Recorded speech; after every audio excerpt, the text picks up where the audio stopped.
अस्सलाम वालेकुम नाज़रीन, मैं हूं अर्शद वही चौधरी और आप देख रहे हैं AWC एक्सक्लूसिव्स। आज जिस एक्सक्लूसिव खबर और तजिए के साथ हम आपकी खिदमत में हाजिर हैं वो है BNP मेंगल के सरबराह सरदार अख्तर मेंगल का कौमी असम्बली में ये ऐलान कि वो पाकिस्तान तहरीक इंसाफ की हुकूमत से बाज़ाब्ता तौर पर अलहदगी का ऐलान करते हैं। BNP मेंगल के सरबराह सरदार अख्तर मेंगल की तरफ से हुकूमत से अलहदगी का ये जो ऐलान किया गया, उसके बाद ये एक नई बहस शुरू हो चुकी है कि क्या पाकिस्तान तहरीक इंसाफ की हुकूमत के दिन गिने जा चुके हैं और क्या उनकी कुर्सी इक़्तिदार के पाए कमज़ोर हो गए हैं। इसी हवाले से आज हम नाजरीन के सामने अदद शुमार की मदद से तमाम तफसील रखेंगे, जिसके बाद वो बेहतर तौर पे ये खुद फैसला कर सकेंगे कि क्या वाकई इमरान खान साहब की हुकूमत के दिन गिने जा चुके हैं और उनकी हुकूमत कमज़ोर हो गई है या अभी इसे मज़ीद वक्त लगेगा। BNP मेंगल के सरबराह सरदार अख्तर मेंगल ने पहली बार हुकूमत के सामने ये तहफ़्फ़ुज़ात नहीं रखे, अगरचे उन्होंने हुकूमत से अलहदगी का बाज़ाब्ता ऐलान पहली बार किया है, ताहम वो अपने तहफ़्फ़ुज़ात इस हवाले से पहले भी हुकूमत के सामने रखते रहे हैं। अगस्त 2018 में BNP मेंगल के सरबराह सरदार अख्तर मेंगल ने हुकूमत के साथ जिन 6 नुकात पर मुआहदा किया था उस पर अमल दरामद आज तक नहीं हुआ, जिसका उन्होंने इजहार भी किया और वो इस पर पहले भी अपने तहफ़्फ़ुज़ात कौमी असम्बली के इजलास में और मुख्तलिफ प्लेटफॉर्म पे रखते रहे हैं और हुकूमत से अलहदगी की धमकियाँ भी देते रहे हैं। गुज़श्ता बजट इजलास से कबल भी उन्होंने हुकूमत को इन तहफ़्फ़ुज़ात को दूर न करने पे अलहदगी की धमकी दी थी, जिस पर शाह महमूद कुरैशी और उस वक्त जहांगीर तरीन बहुत ज़्यादा करीब थे हुकूमत के। उन्होंने जनाब अख्तर मेंगल को एतमाद में लिया, उनके गिले शिकवे दूर किए और उस बजट में उनके लिए उनकी तरक्याती स्कीमें जो हैं वो भी खासी रखी गई, उनको फंड्स दिए गए, जिसके बाद उनके गिले शिकवे उस हद तक ख़त्म हो गए और वो बाज़ाब्ता तौर पे दोबारा हुकूमत का साथ देते रहे। लेकिन अब उन्होंने इससे अलहदगी का ऐलान कर दिया है। अब बात करते हैं कि क्या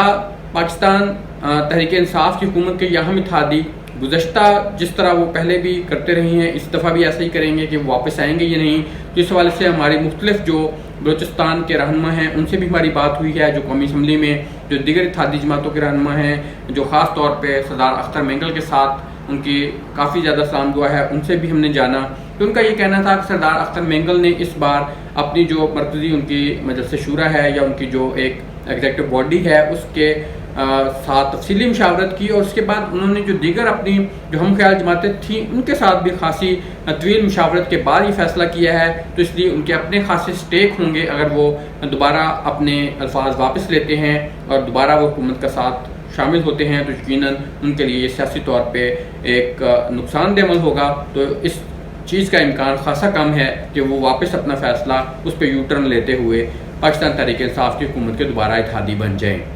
उन्होंने इस ऐलान से कबल JUI-FA के मुख्तलिफ रहनुमाओं से भी रब्ता किया और मेरी इतला के मुताबिक उनके साथ भी उनकी खासी तवील मुशावरत हुई है मुस्तकबिल के मंजरनामे के हवाले से भी। अब हम बात करते हैं कि क्या पाकिस्तान तहरीक इंसाफ की हुकूमत BNP मेंगल की तरफ से हुकूमत से अलहदा होने के बाद पार्लिमानी जो उनकी एक स्ट्रेंथ है उसमें मुश्किलात का शिकार होगी। तो उसमें हम दादोशुमार अगर सामने रखें तो यकीनन पाकिस्तान तहरीक इंसाफ की हुकूमत को शदीद मुश्किलात का सामना है और उनके लिए ये किसी दचके से कम नहीं है, क्योंकि इस वक्त कौमी असम्बली के ईवान में पाकिस्तान तहरीक इंसाफ की हुकूमत की जो इत्तेहादी जमातों को मिलाने के बाद तमाम मजमूई नशिस्तें थी वो 184 बनती हैं, जिसमें पाकिस्तान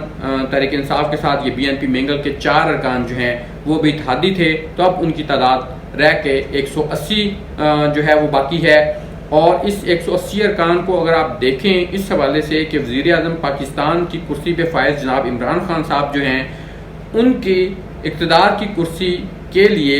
सिर्फ़ और सिर्फ 8 वोट सादा अक्सरियत से ज़्यादा हैं। कौमी असम्बली के ईवान में कायदे ईवान मुंतखब होने के लिए 172 अरकान की सादा अक्सरियत दरकार होती है और जब वो कायदे ईवान मुंतखब हुए थे अगस्त 2018 में तो उन्हें 176 वोट पड़े थे, जिसके बाद कुछ तादाद अरकान उनके साथ शामिल हुए, इत्तेहादी जमातें मिली, कुछ ज़िमनी इंतखाबात जीत के आए तो उनकी तादाद 184 तक पहुँच गई थी। लेकिन अब उनकी तादाद महज 180 रह जाती है और उसमें भी स्पीकर का वोट जो है वो इस हवाले से उसे शुमार नहीं किया जा सकता कि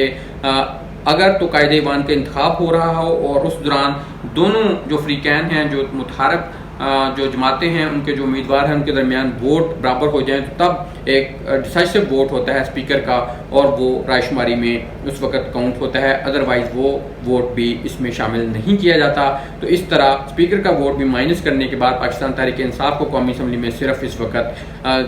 جو ہے وہ ان کی تعداد 179 ہے، جو سادہ اکثریت سے صرف 7 ارکان زیادہ بنتی ہے۔ تو یقیناً حکومت کے لیے بہت زیادہ مشکلات ہیں کہ وہ 7 ارکان کے ساتھ اپنی حکومت بھی چلائے اور دیگر جو اتحادی جماعتیں ہیں ان کو ساتھ لے کے چلے، کیونکہ اگر ہم بات کریں کہ کیا مزید مشکلات ہو سکتی ہیں اگر دیگر جو ان کی اتحادی جماعتیں ہیں ان کے اعداد و شمار پہ نظر ڈالیں تو اس وقت پاکستان تحریک انصاف کے ساتھ 2 آزاد ارکان جو شامل ہیں، جس میں ایک بلوچستان سے رکن قومی اسمبلی اسلم بوتانی ہیں جو کہ وزیر اعلیٰ بلوچستان اور حکومت کی اتحادی جماعت باپ کے سربراہ بھی ہیں، ان کو وہ شکست دینے کے بعد اور سردار اختر مینگل کو بھی انہوں نے شکست دی تھی اور اس کے بعد وہ قومی اسمبلی کے رکن بنے، لیکن انہوں نے اپنی آزاد حیثیت آج تک برقرار رکھی ہوئی ہے۔ وہ حکومت کے اتحادی ہیں لیکن انہیں خاصے تحفظات ہیں کیونکہ ان کو جو فنڈز جاری کیے گئے ہیں کافی تگودو کے بعد انہیں ملے تھے، وہ بلوچستان کی صوبائی حکومت کی طرف سے روکے جا چکے ہیں اور ان کے دیگر جو اس طرح بلوچستان میں کام ہیں وہ بھی اس طرح نہیں ہو رہے جو ان کے حلقے کے کام ہیں ترقیاتی، تو وہ گاہے بگاہے اس کا اظہار بھی کرتے رہے ہیں، تو وہ بھی خاصے ناراض ہیں، جس کا وہ وزیر اعظم تک بھی اپنی شکایات و تحفظات پہنچاتے رہے ہیں۔ اسی طرح جو سندھ سے علی نواز شاہ ہیں دوسرے آزاد رکن قومی اسمبلی، وہ بھی پاکستان تحریک انصاف کے ساتھ دے رہے ہیں، لیکن ان کو گزشتہ جو سال تھا اس میں بھی ترقیاتی فنڈز نہیں ملے تھے، حالانکہ جو پاکستان تحریک انصاف کے تمام ارکان ہیں کراچی سے یا سندھ سے ان کو یہ فنڈز ملے تھے، لیکن ایک واحد جو رکن آزاد وہاں سے ان کی حمایت کر رہا تھا اس کو آج تک وہ فنڈز بھی نہیں ملے اور اس بار بھی نہیں ملے، جس کی وجہ سے وہ خاصے ناراض ہیں اور وہ بھی اپنے تحفظات ظاہر کر رہے ہیں۔ ان 2 آزاد ارکان کے علاوہ جو حکومت کی اتحادی جماعت ہے وہ GDA ہے جس کے 3 ارکان ہیں، انہیں بھی اکثر شکایات رہتی ہیں کہ بہت سے جو اہم قومی امور ہیں ان پہ فیصلہ کرتے وقت انہیں اعتماد میں نہیں لیا جاتا۔ ان 3 ارکان کے علاوہ جو متحدہ قومی موومنٹ ہے پاکستان تحریک انصاف کی اہم اور سب سے بڑی اتحادی جماعت، وہ بھی اس کے 7 ارکان ہیں اور اسی سال جنوری میں وفاقی وزیر انفارمیشن ٹیکنالوجی جناب خالد مقبول صدیقی جو تھے وہ حکومت کے ساتھ تحفظات رکھتے ہوئے اور جو MQM کے ساتھ بھی وعدے کیے گئے تھے وہ پورے نہ ہونے کی وجہ سے انہوں نے وفاقی کابینہ سے علیحدگی اختیار کر لی تھی اور پھر کافی عرصہ متحدہ قومی موومنٹ جو ہے وہ حکومت کے ساتھ شامل نہیں ہوئی، اس حوالے سے کہ وفاقی کابینہ کا حصہ نہیں بنی اور وہ اپنے تحفظات وہ ظاہر کرتی رہی، جس کے بعد انہیں بھی منانے کا سلسلہ ہوا اور پھر کافی تگودو کے بعد سید امین الحق کو نامزدگی کی گئی MQM کی طرف سے اور وہ وفاقی کابینہ میں اب شامل ہوئے ہیں، لیکن وفاقی کابینہ میں شامل ہونے کے باوجود بھی متحدہ قومی موومنٹ کے ارکان کو بھی خاصے تحفظات ہیں۔ پاکستان مسلم لیگ قائد اعظم کے جو تحفظات ہیں وہ کسی سے ڈھکے چھپے نہیں ہیں، ان کے وفاقی وزیر جو طارق بشیر چیمہ ہیں وہ گزشتہ کافی میٹنگ جو ہیں وفاقی کابینہ کی اس میں وہ شریک نہیں ہو رہے اور چودھری پرویز الہی جو اسپیکر پنجاب اسمبلی ہیں وہ خود کہہ چکے ہیں کہ ان کی آخری ملاقات وزیر اعظم پاکستان عمران خان کے ساتھ گزشتہ بجٹ میں ہوئی تھی، اس کے بعد آج تک ان کی وہ میٹنگ نہیں ہوئی اور وہ مشورہ بھی تب بھی دیتے ہیں جب ان سے کوئی لیا جاتا ہے، یعنی کہ ان کا اشارہ اسی طرف تھا کہ ان سے اب کوئی مشاورت بھی نہیں کی جاتی۔ تو پاکستان مسلم لیگ کاف کے یہ 5 ارکان ہیں، وہ بھی خاصے جماعت جو ہے وہ اس کے تحفظات ہیں۔ تو اگر دیکھا جائے ان تحفظات کو سامنے رکھا جائے جو اس وقت مخلوط حکومت کی صورت میں پاکستان تحریک انصاف کے اتحادیوں کے ہیں، تو یقیناً کوئی اتنی اچھی جو ہے وہ مستقبل کی منظر کشی نہیں کی جا سکتی پاکستان تحریک انصاف کے لیے، لیکن یہ جو ارکان ہیں جیسے میں نے کہا کہ اس وقت اگر اپوزیشن کو ان ہاؤس تبدیلی لانا ہے تو ان کے قومی اسمبلی میں ارکان کی تعداد 158 بنتی ہے، جس میں سے ایک متحدہ مجلس عمل پاکستان کے جو رکن تھے قومی اسمبلی منیر خان اورکزئی اللہ انہیں جنرل نصیب کرے، ان کی گزشتہ دنوں رحلت ہو گئی، جس کے بعد ایک رکن کم ہوا اور اب پاکستان کی قومی اسمبلی میں جو اپوزیشن ارکان کی تعداد ہے وہ 157 ارکان کی تعداد ہے، تو انہیں اپنی سادہ اکثریت شو کرنے کے لیے اپوزیشن کو تقریباً 14 ارکان مزید چاہیے، جبکہ حکومت کی اتحادی جماعت MQM کے 7 ارکان ہیں، مسلم لیگ قائد اعظم کے 5، باپ کے 5 ارکان، GDA کے 3 اور 2 آزاد ارکان اور 1 شاہزین بگٹی جمہوری وطن پارٹی کے دوبارہ منتخب ہو کے آئے ہیں۔ تو یہ ارکان جو ہیں ان کے ساتھ اگر BNP منگل کے بھی 4 ارکان کو شامل کیا جائے تو یہ 27 ارکان بن جاتے ہیں، یعنی کہ अपोजिशन को इस वक्त 14 अरकान चाहिए, लेकिन दूसरी तरफ हुकूमत की जो इत्तेहादी जमातें हैं और जो BNP मेंगल जिसमें से 4 अरकान के साथ अलग हुई और 23 अरकान दीगर हैं, इस तरह ये तमाम जो इत्तेहादी जमातें और आज़ाद अरकान इनकी तादाद 27 बनती है। तो अब देखना ये है कि क्या इन 27 अरकान में से जो 14 अरकान चाहिए तहरीक अदम एतमाद के लिए अपोजिशन को, क्या वो इनमें से पूरे कर सकती है। इसी तरह जो वज़ीर आज़म पाकिस्तान हैं जिन्हें इस वक्त सिर्फ 7 अरकान की अक्सरियत उनके पास बाकी रह गई है, तो क्या अपोजिशन एक बार फिर ये उनके खिलाफ तहरीक अदम एतमाद पेश करेगी, जो कि एक आइनी हक है अपोजिशन का,